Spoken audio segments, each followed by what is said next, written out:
All right, everyone, good morning. I am Dr. Juana Mendenhall from Morehouse College, and today I'm going to be talking about identifying your skills and strengths. So, how many of you in here are doing exactly what you thought you were going to do when you started undergrad? It's always that one. So, you didn't raise your hand. So what did you originally think you were going to do? Working in a pharmaceutical company. Working in a pharmaceutical company. Making drugs, medicinal chemist? Pharmacist? Drug testing. Drug testing, okay. Anyone else was doing something different or thought they were going to do something different? I thought I was going to be a psychologist. Thought you were going to be a psychologist. So what are you now, sir? I'm going to come back to you. I'm a little professor teaching biology. A little professor teaching biology. You fell in love with the biology. And what about you? I'm currently studying for my master's in cybersecurity. So she went from psychology to cybersecurity. Two different ends of the spectrum. How did we get there? How did we get there? Well, for me, I was always intrigued with computers. I thought I was going to be a computer programmer and design video games. I knew it. In high school, I was taking a bunch of programming classes and math classes, and it was like kind of ordained, if you will, that that's what I was going to study. And then I was like, I don't know, I kind of like chemistry too. And look where we are. Now, my road was not straight, so we'll talk about that a little later. It was pauses. It was some derailments. It was some self-discovery. It was figuring out my skills, right, or my strengths, and how they work together. So when I went to undergrad, I actually studied chemistry, and I stuck with that for 4 years. But once I graduated, I was over school, right? So I was like, I need a break. I'm tired of this. And I worked actually for Laboratory Corporation of America, LabCorp. Anybody ever had to give blood or take a drug test or something like that? Guess what? I used to run some samples for you, right? I did that for a few years. It got boring to me. Routine, just the same thing. I could do it with my eyes closed. So I wanted to change of pace, switch industries, moved to Atlanta, and started working in a field called engineered materials. So I started working more with plastics and learning really what they were and what they did. And I did that for about 5 years, working in industry. And then the same thing happened again. I got to the point where I was like, this is not challenging me. I'm not getting fulfilled in a way. I want to contribute. I want to make a contribution to something. I want to discover something. And I talked to my manager at the company I worked at, and he said to me, I said, how can I move up in the company? He said, you have a BS in chemistry, okay. He said, the only way you can move up in the company is if you get a PhD in chemistry. I said, okay, never thought about getting a PhD, like, all right, I'll think about it. So I started kind of doing my due diligence, my research or whatever, figuring it out. And I talked to a few people in the local Atlanta area, a few colleges, interviewed a few places.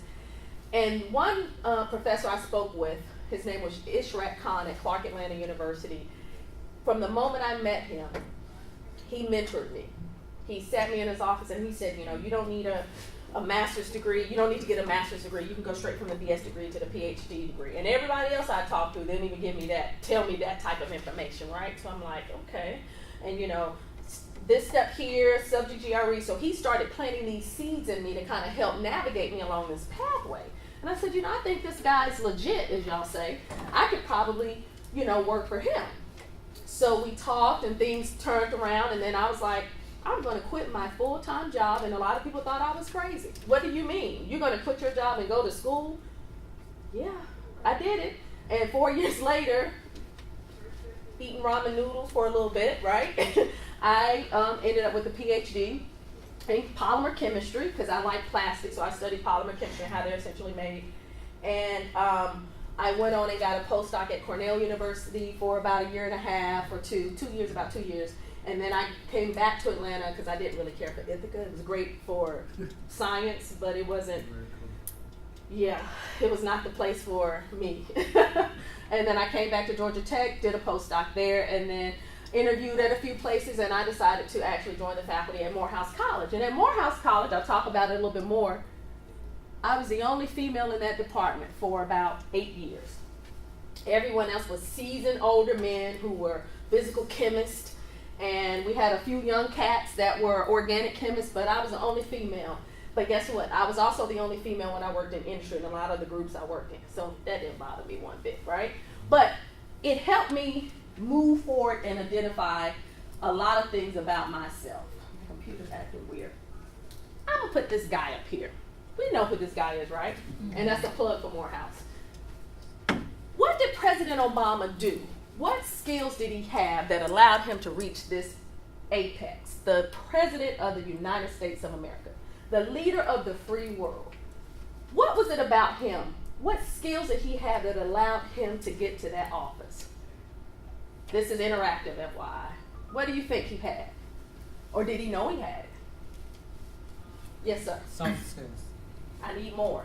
I need Being more. on time. Huh? Being on time. Meeting deadlines. Communication. Leadership. Being on time, communication, leadership. He was a great speaker. Oh, he's a great speaker. Okay. Confidence. Temperament. Okay. Temperament. You need it. Yes. Discipline. Discipline. Okay. Okay. What about that leadership capacity? Are people born leaders? I think it can be born with the traits of a leader, but I think it needs to be developed. You have to work and develop That's the it. psychologist background in her trying to come out on it.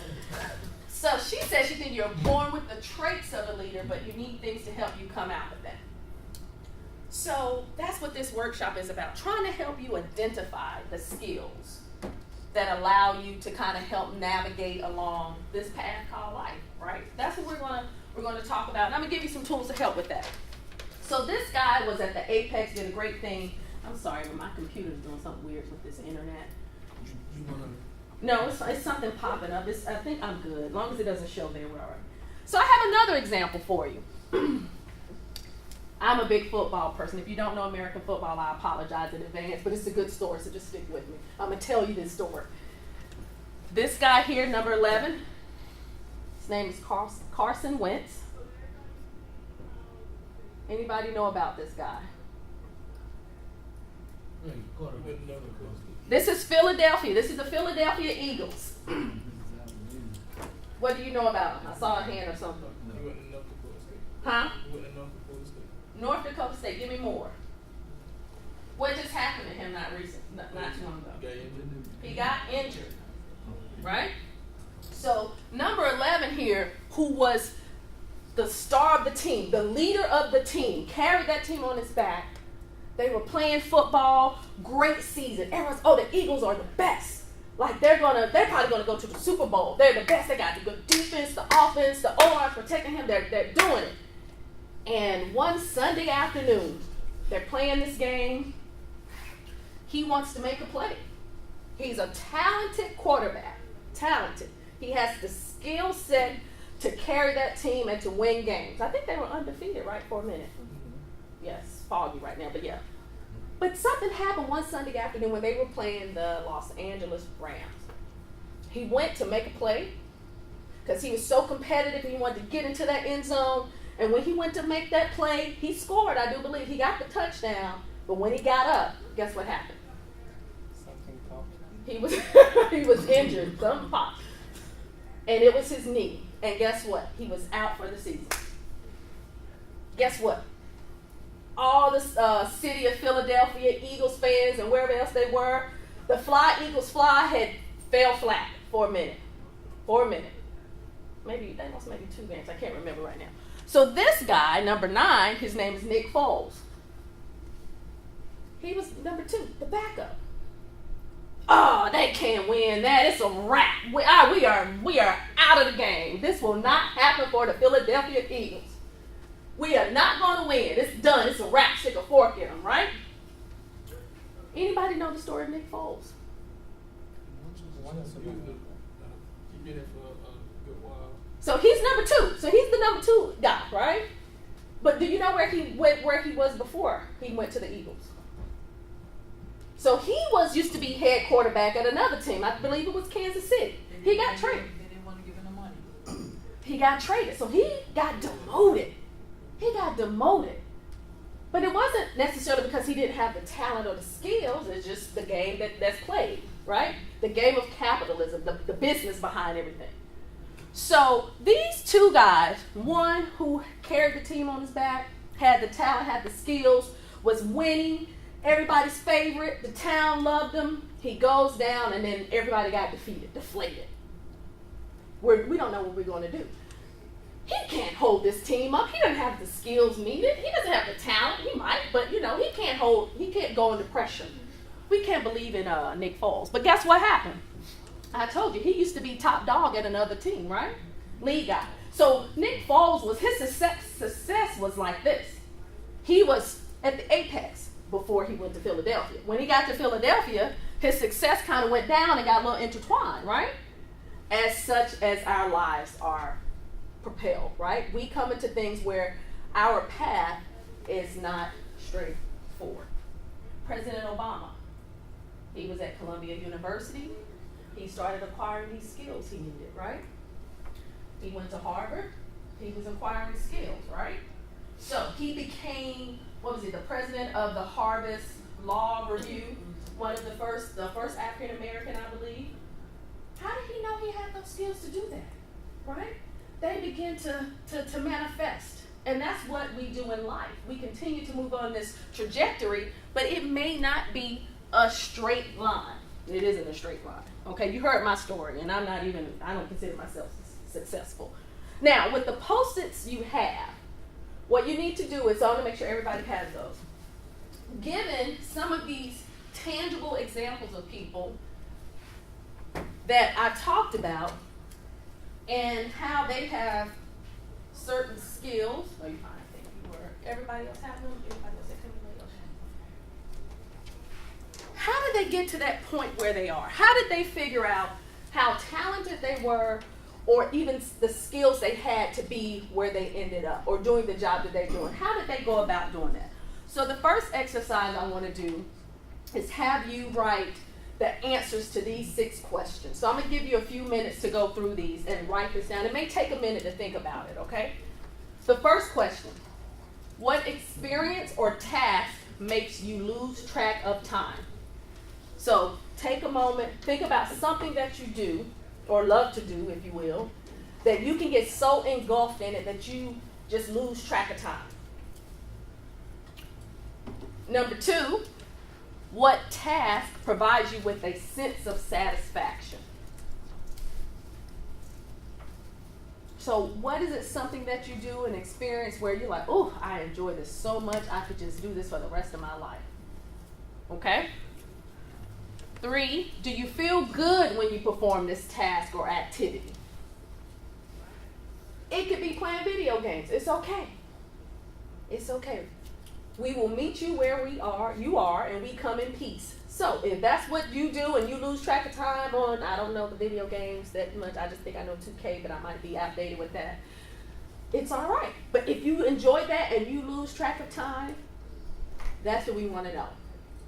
Okay? Number 4,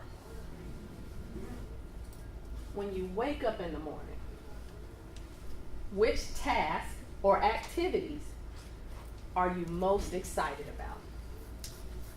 When you first get up in the morning and you know what's on your schedule for the day, what gets you excited? Oh, I'm doing this today, or I have this on my schedule. What gets you excited? If it's drinking a cup of coffee, it's drinking a cup of coffee. If it's going to lecture to some student somewhere, let's hear about it, okay? Number 5, what area or hobby in your life do you feel vulnerable about exposing to the masses? So is it something that you do, kind of, not really in secrecy, but that you kind of do that a lot of people may not know? For example, if you're a really good writer, and you really enjoy writing about stuff, and nobody really knows how good of a writer you are because you've never really shared that to even maybe use that information to be a part of a newspaper, become an editor of something, or be a creative writer, something like that. But you enjoy it, but you kind of low key, you keep it low key. Last but not least, what activity makes your heart race? Not when you work out, not your cardio exercise, but what gets that adrenaline pumping and you really enjoy to do it. And you don't even think, you say, oh my gosh, yeah, I love that. And it's just like, I can't wait for it. And if you can see, some of these are kind of in tandem, but it's okay. So I'll give you a few minutes to marinate on those and provide me an answer. Stay. All right. So I'm going to jump around with some of the questions to hear from you. When you wake up in the morning, which task or activity gets you excited? Reading and writing. Reading and writing. Cybersecurity.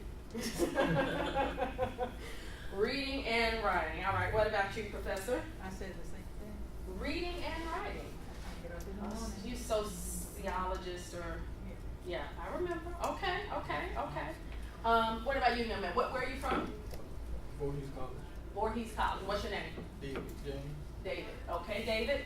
Tell me what gets you excited in the morning. Exercise. Exercising. Okay, I've heard that a couple of times today. And you, young man, what's your name? Where are you from? Devontae Clemens. I'm from Columbia, South Carolina. What college? Voorhees? Allen University. Allen. Okay, Allen. I would say getting all my classes out the way. Getting your classes out the way. They stress. Get done. So what do you do when you're done? Play the game. Mm-hmm. And what's the game that you like to play? Madden 2K. There we go. Sports. That's what I need to. I need to pull those words together. Madden 2K. All right. So you get done with the classes, so you can go to Madden 2K and lose yourself. Yes, ma'am. Okay. And what's your major? Computer science. Okay. All right, Doc. Yeah. Another Allen professor or Allen Thanks, professor. yeah, thanks. Yeah, putting all non-computer related work aside, just to get rid of them. I like to do computer related work. You like to do computer what? I like to put aside all non-computer related work. I can say something else about that, but I'm gonna leave that one alone for now. So you like him just on a different end of the spectrum, right? Okay. Well, what about you, Doc? Which question? When you wake up in the morning, what do you get most excited about? Reading the newspaper or fiction? Reading the newspaper or fiction? Yeah. Okay. So, reading the newspaper, I would say. Reading the newspaper. Some days I'm scared to read it. But okay, I got it. And yes, Emily, where are you from? What's your name? Where are you from? Alcorn. My name is Brittany. Okay. I get excited about getting me and my 3 kids to school on time because I feel accomplished when I do that because it's On hard. time. I get that. And yes, Emily, what's your name? Where are you from? Melanie Snyder from Alcorn State. Okay. And I get excited about going to work. What work do you do? I'm a contractor at Grand Gulf Nuclear Power Station. Oh, another power plant employee. I had another one in here who said the same thing. She's excited about going to the nuclear plant. That's awesome. Okay. And you, young lady, what's your name? Where are you from? My name is Vieira Harris. I'm from Benedict College in Columbia, South Carolina. Okay. All right. And what do you get excited about in the morning when you know you're going to have that going on that day? Well, something that gets me excited for my day to start is just listening to some good music, meditating, and that kind of thing. Oh, good. First time I've heard that today. Thank you. And yes, Doc, where are you? Benedict College? And what do you get excited about? I just prepare with my class. Oh. Okay. Getting out the way. What do you teach? Physics. Physics. Okay. And you, young lady, what's your name? Where are you from? My name is Jerisha Bush, and I'm also from Columbia. Okay. And you're from Benedict? Okay. And what excites you? What excites At the beginning of your day, what activity or task? Just basically getting everything together, getting everything gathered up and organized, and get my day started. Okay. All right. Doc? CNN. CNN. Is you excited? Wake up at 3:30, watch CNN. Okay. 4 o'clock, radio. Okay. Okay. All right. Get excited. Okay. And you, Emily, where are you from? What's your name? Where are you from? Nikita Coleman, Southern University, New Orleans, and waking up listening to music. Okay. I get that. I get that. You want to add something to it? It's Ontario Jones, Mhm. East College. Okay.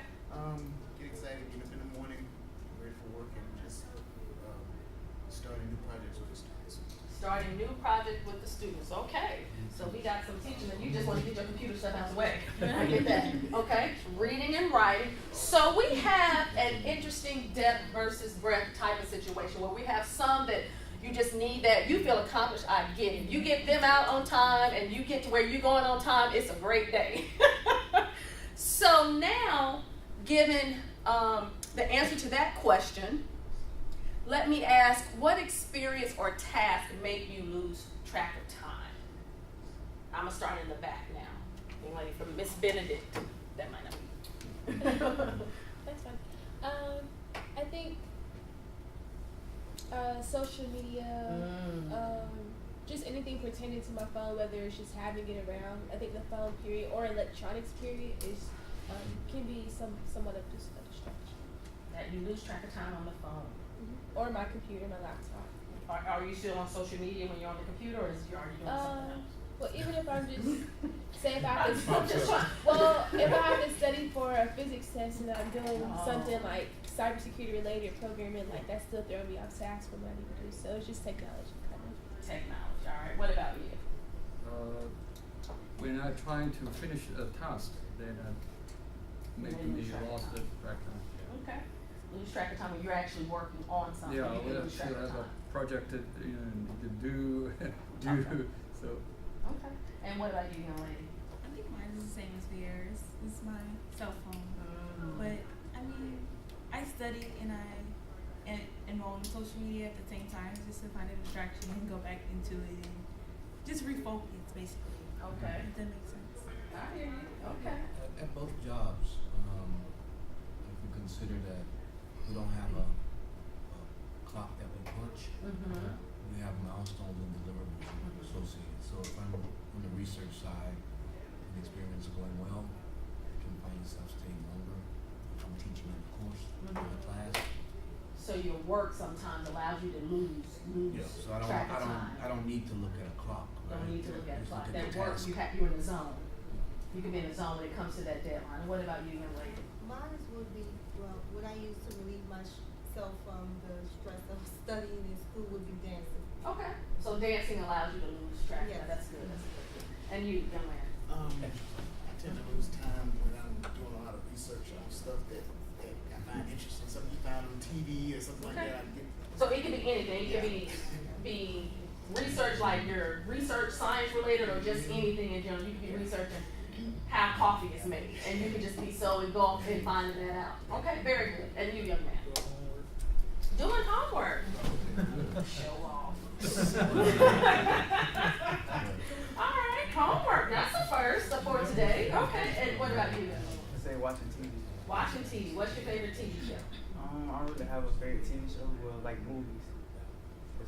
What's your favorite movie right now? I'm gonna have one of those movies. I like action movies though. Action movies. Okay. All right. And you, Doc?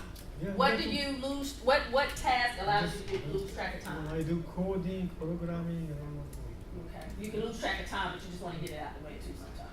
No, I don't want to get it. Not that. Just not computer stuff. No. Yeah. And what about you, Doc? Actually, I'm like the gentleman. I like finding out information on the internet about anything. Science, technology, politics, anything. Okay. All right. And you, young lady? Chores. Chores. I have a lot of chores when I get home. Okay. Wash, gotta cook. I know where you at. Clean. So, yeah, by the time I get everything done, everybody in bed, I'm like, yeah. I Time have to to do switch the other homework. hat on. I get it. I get So, it. Yeah. I get it. And what about you? Talking. So you're in real life. Yeah. Real life mode. Survival mode. Yeah. I get it. Okay. Talking for me, I get to talking, especially when it's something positive or something about success.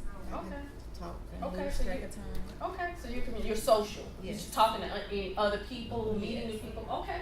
And what about you, Professor? It's the same as number one. Your first question. Uh-huh. And one of the reasons for that is when the purpose for writing is to interact. And so that's my way of getting things out. And so I'm looking for solutions, and it's connected to my stressors, and so I did it. involved in that, and before I know it, and I actually have a timer. So somebody mentioned when he said that earlier, I was waiting, I will come back to that, but yeah. And so I don't hear it. Wow. Okay. So she's definitely in the zone. So her writing helps her. It's therapeutic. Yes. It's therapeutic. Very much. I start my day that way. Really? In my Look, day. I'm listening because I'm And in my day take that something. way. And in my day. Really? Huh. Okay. Very good. I have a journal and my grandchildren I know. And so if something's going on with them, you know, there's something there. So when they come to visit, they look to see what have I written about them. Oh, that's sweet. That's really sweet. And what about you, Miss Pebbles? For me, it's also the same as last time, reading and writing. I can honestly read all day. Really? I learn from a monster if people try to interrupt me while I'm reading. Okay. It's not that. Wow. So, with some of the writing, is your writings in journals only, or has it been publicized? Or did you kind of submit some of that for the public to read or share that openly? Yes, I do. You do? Okay. Sometimes it's orally presented. Okay. Okay. Some processing, something. But for the most part, it's just journal. Okay, okay.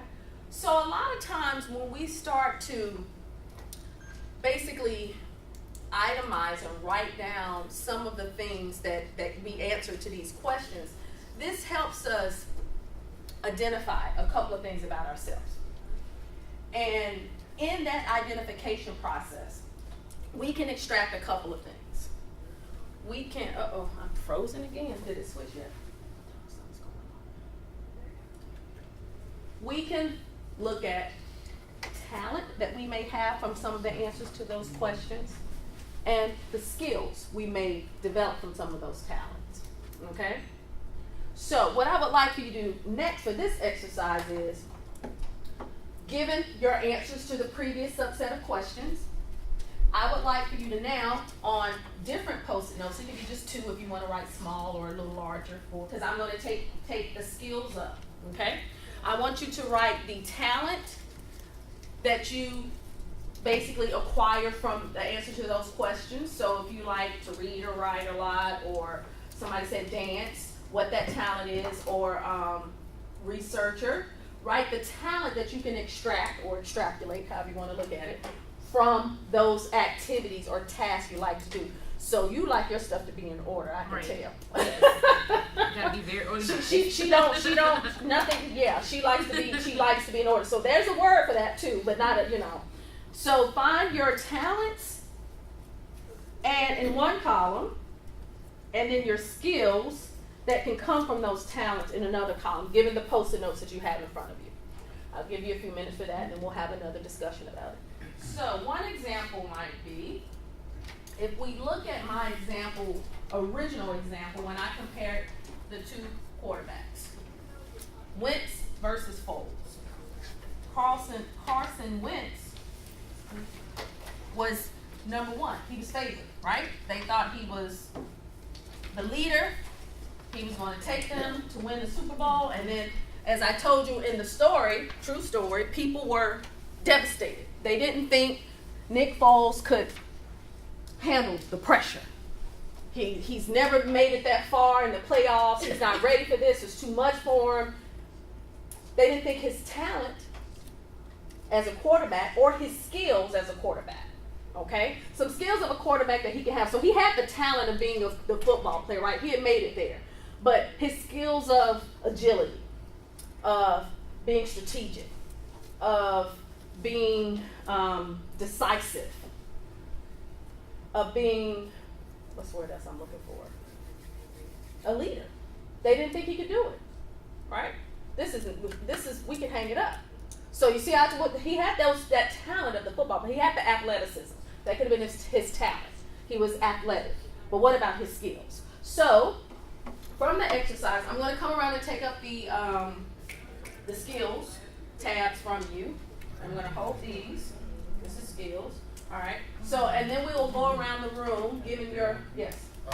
So I should have 6 skills, you're saying, to match each one, or? No, don't have to be 6. Okay. No. I'm gonna put it It's on. they're not, everything's not created easy. Okay. So let's start talking about the talents that we believe we have.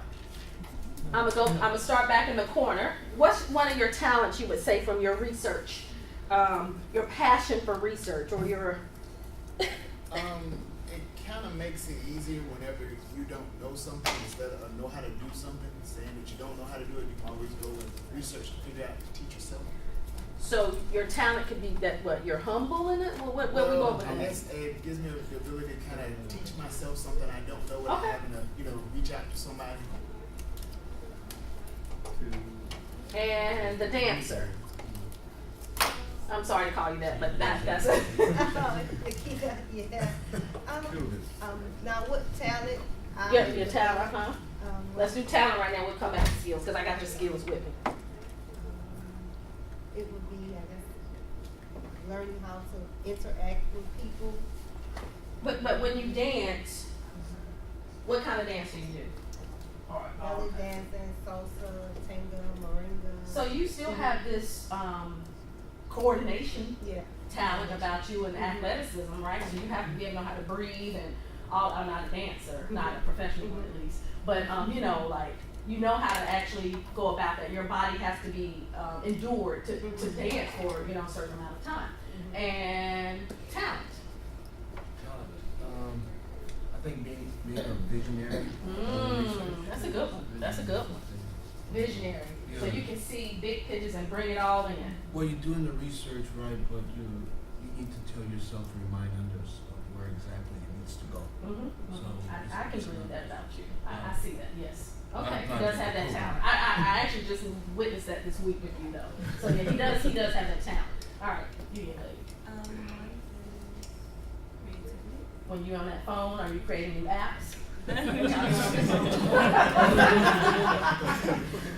We just using everybody else. See, this is what we got to do. We got to figure out how to capitalize on that, right? Okay, get that mindset right. We're gonna get you there. So, yes, Doc. Besides your teaching, your talent is you have this persona with students. Do they love you? Inspiration. Yeah. Yeah, they say that in front of you. Yeah, that's what they say, right? And what about you? My talent is volleyball. Volleyball. So you're athletic too. Okay. All right. So she's got that athleticism about her. I'm gonna start in the corner with my nuclear engineer. Motivator, just a speaker, encourager. Okay. So you're real social. She's about the people. Yes. She's about the people. She wants to make people better. And but you're Yes. studying radiation technology or health physics. Yeah, health Yes. physics. Okay, all corner. Yes. Right. Okay. And yes, Mom. I'm the my talent is I'm very organized. I get things done. I'm dependable and a go-to person in my family. So Okay. I see it. I'm gonna come back to her because I got some other things to help her. And what about you, Professor? I'm just a guy, so I guess I'm thoroughness. So spend all the time looking things up on the internet. So. Very thorough. Okay. In biology. So when they take your class, they better get ready. They better bring it. No, I break it down to them. Absolutely. Absolutely. You gotta break it down. And what about my computer? Maybe helping my student, how to convert word problem to computer coding. That's a good one.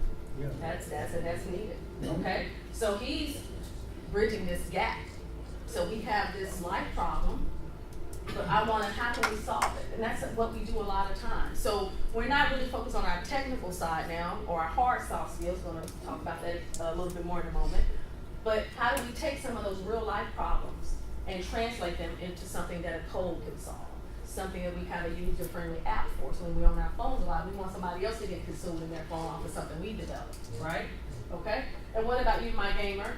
I say Virtual reality gamer, team gamer, where we playing through whatever, I don't know, but I know it's out there. I say playing like any sport games and be dominant at it. Okay. So do you play interactive with other people or is it? Okay, all right. I'm not in the loop. And yes, David. Playing football this week. What position you play? Linebacker, Okay. lineman, and fullback. All right, okay. So you have the athleticism in there, talent in there too. Okay. And what about you, Doc? Discernment. Discernment.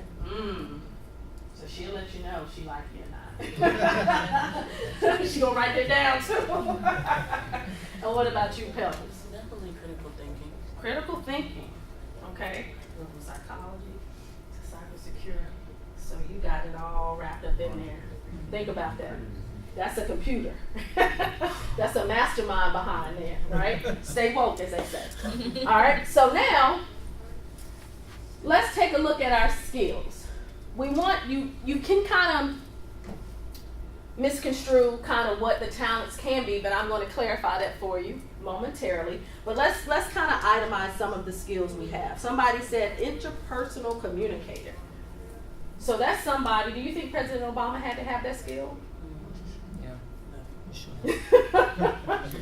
So when we work on teams, in a classroom or in our work setting, be it academia or national lab, when we work on teams, do we like that?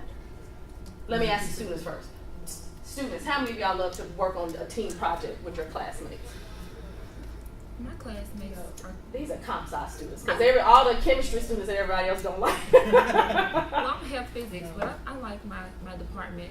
Mm-hmm. I mean, all of us are like family. close. Okay. Yeah. Okay. So on your experience in working in a team, everybody contributes 100%. Right. I mean, we do. We're really good. It's just 4 of us, so I mean, Oh, okay. So we're really you got close. a small standard deviation and Yeah. something up. Okay. What about you in the back? You're comp sci, no. Computer engineering. Computer engineering. And all your team experiences have been excellent. 100% participation. Even if someone can't give 100%, they've always given the best of their ability to their role. So what happens when they don't?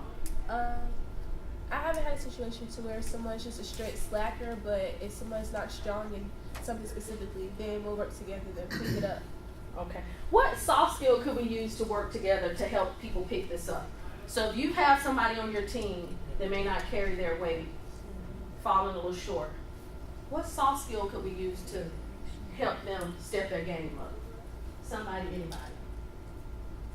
I think if you affirm what they are doing, sometimes when a person doesn't contribute, it's because they don't feel they have the skill set of the people who appear to be super achievers. So affirm what they do, and that's going to maximize the potential for them to do more. Affirming. Second one said, somebody from your institution that said that earlier. Affirming what they do. But do we even assign them or delegate, and here they get, delegate the duties appropriately so everybody will know what their assignment is, right, on the team. Be it in our classroom setting or in our professional setting, right? So we got to have those interpersonal skills to be able to communicate that. Delegate, communicate is key. Now, we love these cell phones. Do we use the cell phones when we communicate in these groups? Yeah. Y'all got them, let's use them, right? So I started working on over this team, well, I'm the faculty person over this team project for some students. And you guys have everything at your fingertips. You have no idea, like all these resources you have, you just have no idea. And I don't want all that stuff on my phone, but because I'm the faculty mentor for this challenge for students to basically create a more sustainable roadway in Atlanta through the city of Atlanta, and Ted Turner, who founded CNN, so it's money in the bank. So we are working on this design project, and as their leader, essentially, I am mentoring them to make sure we have the right, things, and we're meeting the deliverables and the objectives and really hitting the aims. But we're also working with the engineering contractor. So one of the things the students I notice is that some people fall short on their communication. So one of the other students I delegated, we got team captains now, right? Delegated that, and then they say, well, Doc, we want to get on group meeting. Let's get added to group meeting. I was like, I don't want that on my, I have an iPhone. Y'all know how storage issues used to be. We better now, but so I followed suit and I got on the group meeting to help, improve the communication, be it digital, be it nonverbal, verbal, so on and so forth. These are the things that we need in our soft skills to help us still be productive, right? Be effective, be efficient in what we're working on in various aspects of our projects. Let me see what else somebody got. Skills such as interacting with people, so we're personable, Coordination, that can also be planning. Listening, another soft skill that's really radiating with us. Hold on, I'm sorry. Vocabulary building is one. Somebody has work ethic. That's a really good one. I like that. So they have that really good work ethic when they get lost in the zone. Hold on, look at this one. I can't read it, I'm sorry. Openness. Openness. I like that. Now, I have a skill of programming and coding on here. Programming and coding. Is that a soft skill?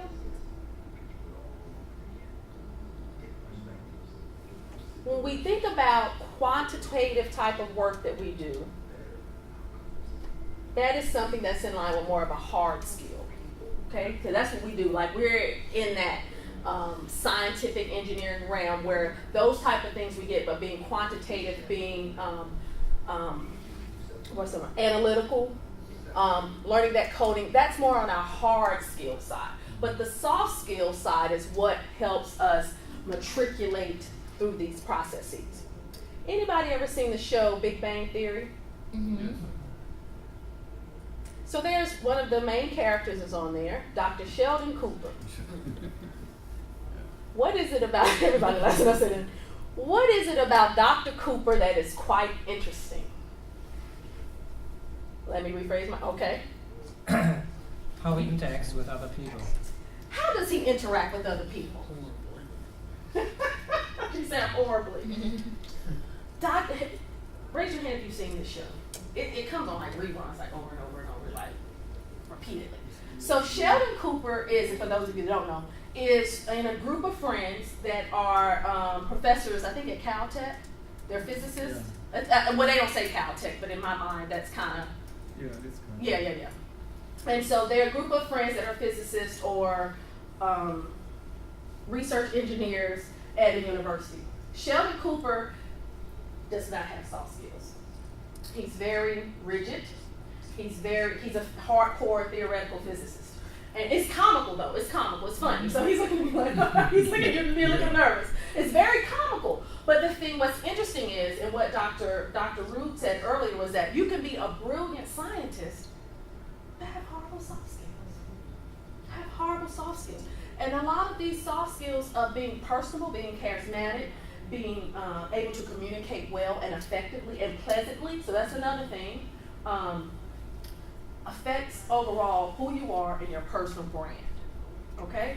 Affects that. So one of the things we have to do is we have to look at, between identifying our talents and our skills, look at the synergy between the two.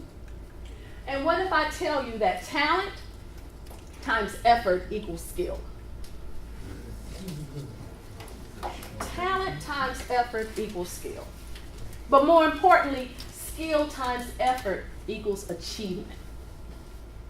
So let's pinpoint some people we know. When we see President Obama, he started out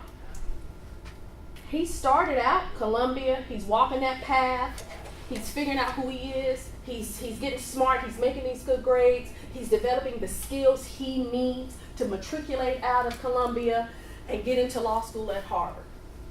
He's developing those skills. But as he got to Harvard Law, those skills start to come out. Now we develop, and our skills can transform and develop into other things, right? So we can have a foundation of skills that we may have that develop into something else that makes us even more phenomenal, that can then make us president of the United States one day. And those skills that he acquired at some point, even before when he became the Harvard president of the Harvard Law Association, whatever it's called, I might be screwing that name up. Those skills and that effort that he contributed or attributed allowed him to get the achievement that he needed. So with all of this happening, or this formula, if you will, what else can be encompassed in this paradigm? Talent, effort, skill, okay? We want to make sure we itemize these, right? So we want to make sure that I recommend at least once a year you do this assessment again. Let's see where we are next year. I notice I put my phone down. I'm not on my phone that much anymore, right? Or I notice when I'm on my phone, I may be listening to I may be listening to music, but I'm doing that and doing something else, okay? Getting another student, that could be a multitasking thing happening here, right? So reassessing where we are at every point in our life and taking that skill and that effort and really expanding that towards the level of achievement. So let's build this a little bit more. In this paradigm, we also encompass something called grit. So my psychologist right here, and I don't get on it yet. Anybody know what grit is?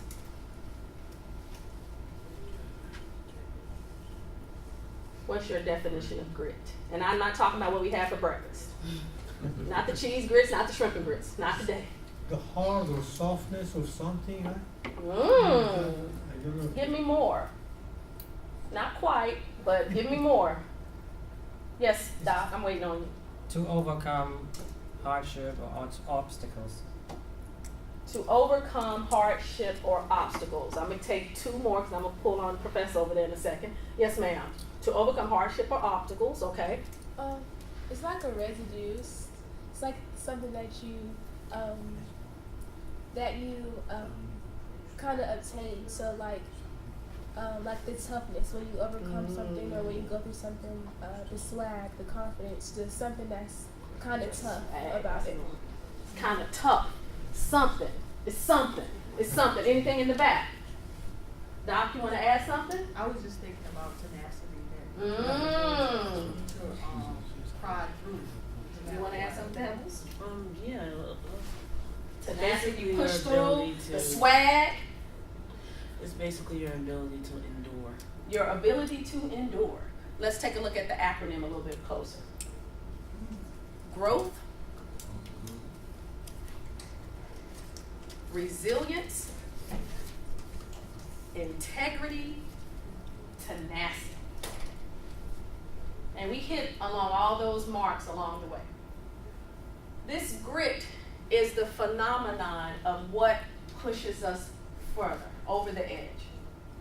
When we take that L on that exam, do we just say, I'm done?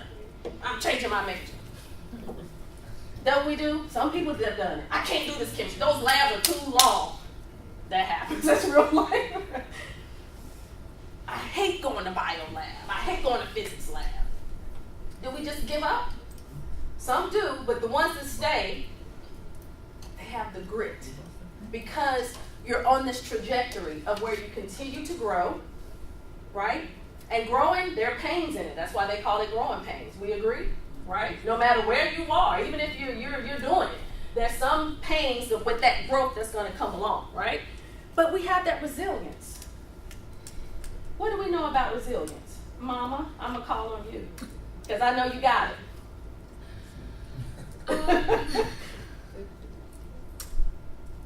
You got all of it, actually. You got the whole grit. It's there. It's basically you just gotta keep going. Yeah, you no matter what. You fall down, you have a bad day, but guess what? We get back up. We get back up. We keep on keeping on, right? We're resilient. We're fearless leaders. We're the boss of us, right? And that's what grit allows us to do. We keep going. But in addition to that, we keep the integrity. And what does integrity mean? To be honest about something. Doing the right thing. Don't give up your ideals. We have morals behind it. It's doing the right thing even when nobody is looking. Right. Being your own moral compass. Yeah, your own moral compass. Making sure you're doing the right thing when nobody is looking. Right? Because there's a thing called karma. And it may not come back tangible. It could come back in another form. Right? So we always have that integrity behind it and the tenacity. So Doc mentioned tenacity before. Tell them what tenacity is. Like I said before, you have, and she said it, you don't give up. You, the challenges may come, but you stick through it. Mm-hmm. We're going to keep on keeping on. We're going to stick through it. We're going to keep on keeping. How much time do I have? Because I'm kind of off with my. Anybody else? It's 3:12, so I don't know. Huh? What time is it? 3 minutes. 3:15. Oh, Jesus, really? Okay. All right. So let's keep moving. We're almost done, I think. How do we develop these? How do we take our skill, our talents that we've kind of identified, our skills, encompassing with that grit? How do we move towards really honing and developing our skills? First step, developing fascination. So that fascination allows you to get lost in that zone where you're working on something for hours, where you're researching this stuff about the coffee plantation, the Kona coffee plantation on the big island of Hawaii, and figuring out how coffee grows and what coffee's actually doing, okay? So in that fascination, it's just about you taking the time to say, hey, Dr. Mendenhall, I saw the TED Talk you gave, and I want to just come sit in your lab. I want to come to one of your lab meetings. Let me see what you do. Can I shadow someone in your lab? Being fascinated with something. Opening up a new window that would allow you to get lost and lose track of time in something. What that does is that creates flow.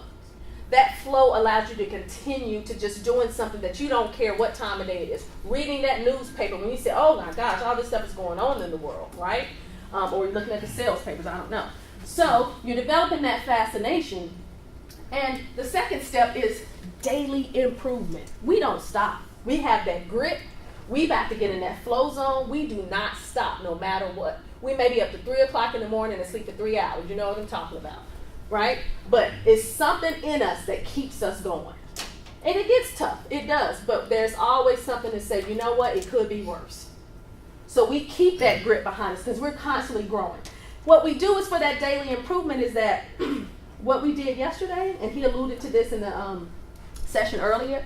Yesterday, what we did, we want to be better the next day. And even better and improving that tomorrow. It's a constant trajectory to success. Because if Nick Foles would have just said, you know what, I'm retiring from football. I'm not going to be number 2. I'm not getting demoted. What if he was that prideful? And if he didn't have the humble, soft set skill to say, you know what, I'm okay. I'm going to go over and be number 2. And he did, and look what happened. We'll find out in a second. All right, greater purpose. What are we here for? Doc said he loves working with his students. He loves teaching. He loves having that relationship. Dr. Rocker does too.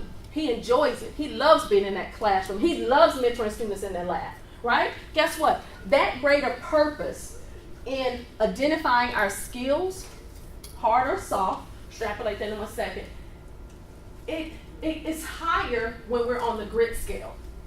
Okay? So what motivates us and keeps us motivated, we surveyed people, the Americans, 1/3 of Americans were happy with their job. But the ones that actually had a purpose behind their career, their trajectory on the grit scale was even higher than the one that enjoyed their jobs. So having a purpose behind what you do escalates that grit in you.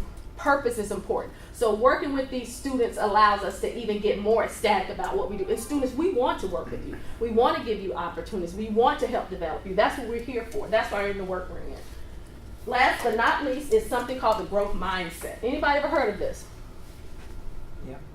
Growth mindset is where we are continuing to grow. When we get that L on that exam, guess what? We're not in a fixed mindset. Fixed mindset means that I got a bad grade, I'm done. I can't do anymore. That's not what we're here for.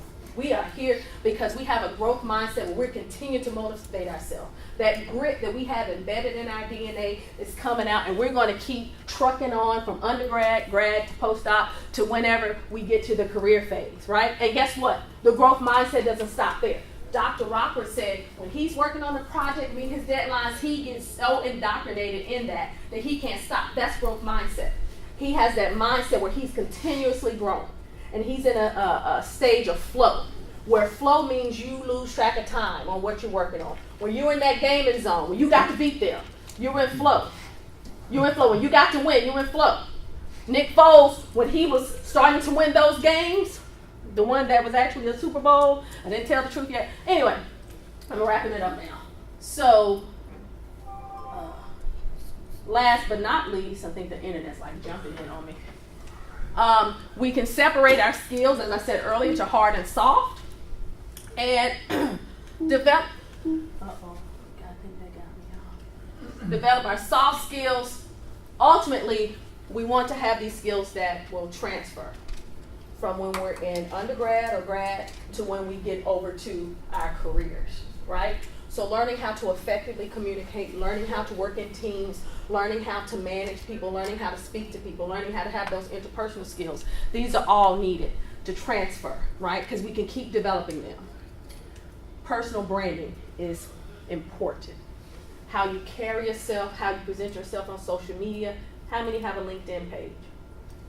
Right? So you have that LinkedIn page, you have your professional profile, get a LinkedIn page, Doc. Too much to do, right? Like me with the group me. Leadership, communication, strategies, right? Have to be strategic. Mom over here, she's always strategizing because she doesn't have room for error, right? She has to kind of keep her game on. Negotiation is a soft skill. Ladies, I'm talking to you right now because a lot of women, when we get positions, we don't negotiate. It's not, we don't know anything about it. You have to. Even if it's something as simple as the office that I want to sit at. I want an office with a window. That's negotiating, right? Negotiate that salary. Ask for more than you even want, but ask for it. Because when you meet in the middle, that'll be, where you need to be. Never be afraid to negotiate. You have to, okay? I think I got to wrap it up. All right? So, we got our soft skills for STEM. And guess what? The Eagles, Nick Foles, he won it for the team, the underdog, the guy that they didn't think had the talents or the skills to do it, got it done. There's his baby girl on his arm, right? I'm glad because I didn't want the Patriots to win. No offense to any Patriots fan. I'm a Falcon fan, so I'm still, PTSD from last year. Last but not least, a few resources. Grit is a book by Angela Duckworth. She's done several TED Talks that talks about grit, passion, perseverance. Women's Guide to Successful Negotiating. Well worth it. And remember, you guys have to negotiate. You must. Okay? And there's also a few links on Amazon for that. And I recommend, last but not least, for a skills assessment to talk to your career office at your institution and actually do an additional skills assessment because they can also help you assess and determine what skills are your strengths. Okay? Any questions for me? Who's that book in the middle from? The author? Lee Miller. Lee E. Miller, Jessica Miller. Any questions, comments for me other than that? I think I'm done. You said 3:15. Yes, sir. Can you relate to the slide where it says soft skills? This is an itemized list though, but yeah. So we can have access to the Yes. Okay. I forgot I had it. I'm kissing. What is this on my shirt? Thank you all. Thank you.